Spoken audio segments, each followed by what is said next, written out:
Yeah, so the eighth of the picketing here at the Finance Ministry by the pensioner bondholders has been quite eventful.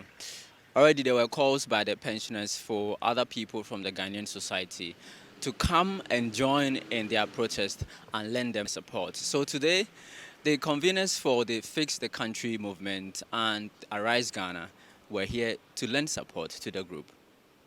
I think it's important. Our conversation has always been about building a protest culture.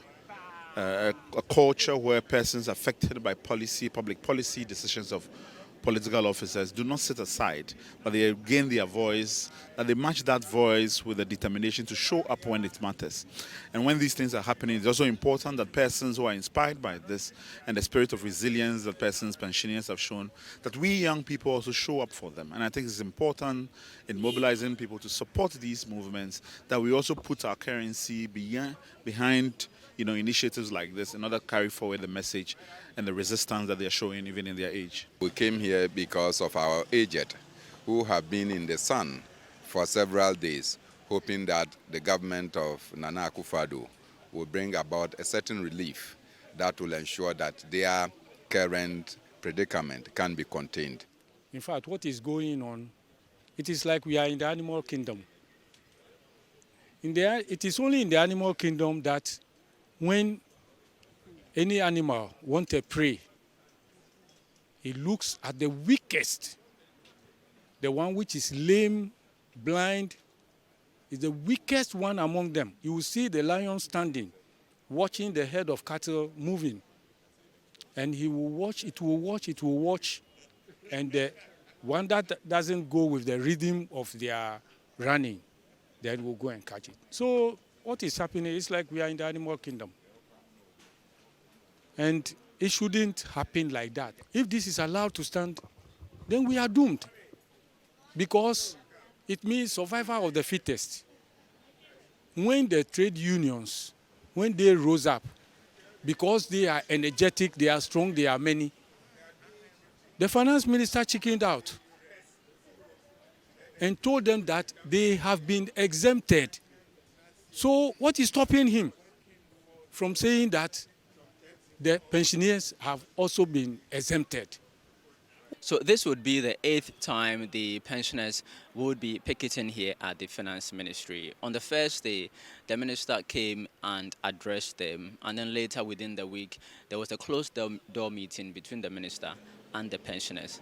Again today, he came down from his office to say a few words to the pensioners. The minister was trying to understand some of their difficulties and why they're here, even after giving assurances that their bonds would be paid when they are due. So this is where it became eventful. While the minister was speaking, Oliver Baka-Voma of the Fix the Country movement interjected and essentially called the minister untrustworthy. I issued, I had a press release a couple days ago, and I thought I had made it unequivocally clear that, all government bonds will be honored.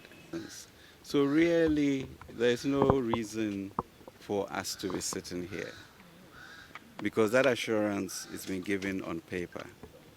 So that's why I really want to talk with you guys to see what it is that you are afraid of or that you think will not happen.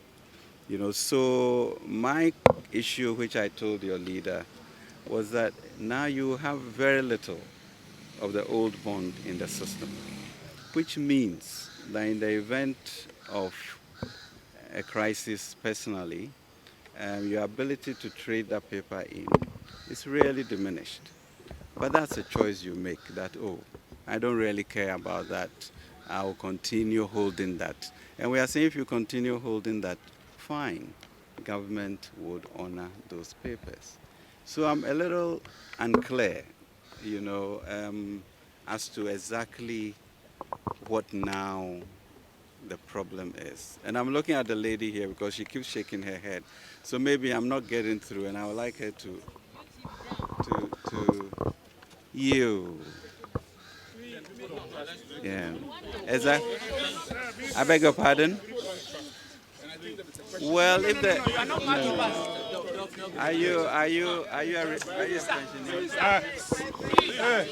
pensioner? Now, after all that chaos that broke out after the conversations that ensued between the finance minister and Oliver Barker-Vormawor, the minister was eventually whisked away by security, and he later called into a meeting here in this room leadership of the Pensioner Bondholders Forum. After the meeting, we caught up with convener for the forum, Dr. Eduanani Entry. Had all discussion with the minister. The minister has brought us all the position. We have also sent a position, so we have left it with the minister. He's going to discuss our matter with the president, and we will see where we. The short tale is that we said we just want the exemption. Using the word "you have been exempted," so that is what the minister is going to work on now with higher authorities and come out with something for us to hear. I have been hopeful from day one. I will be hopeful until it comes. I didn't start this if I didn't know it can work. If you want to come and support my cause, you come and do what I'm doing. If you come and I'm weeping, you don't come and dance. Huh? So that is the thing that I was going to tell them, that you don't come. You sit down quietly, listen if you are giving me support, but not to come and put in your own words and your own reaction to the situation. That's why.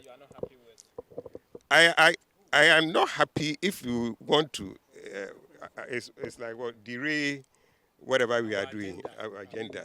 Come and support my agenda. Don't come and do certain things that would connote something, essentially, that's all that I can say. Although the minister has promised to take this matter up to the president and discuss with him ways of solving this issue, the pensioners say they will continue to protest until they get that exemption. So tomorrow, they are joining the minister in Parliament and hear what the minister has to say to Parliament, who have invited him over to explain some issues concerning the domestic debt exchange program. My name is Charles Osukumi. I've been reporting from the Finance Ministry for Citi News.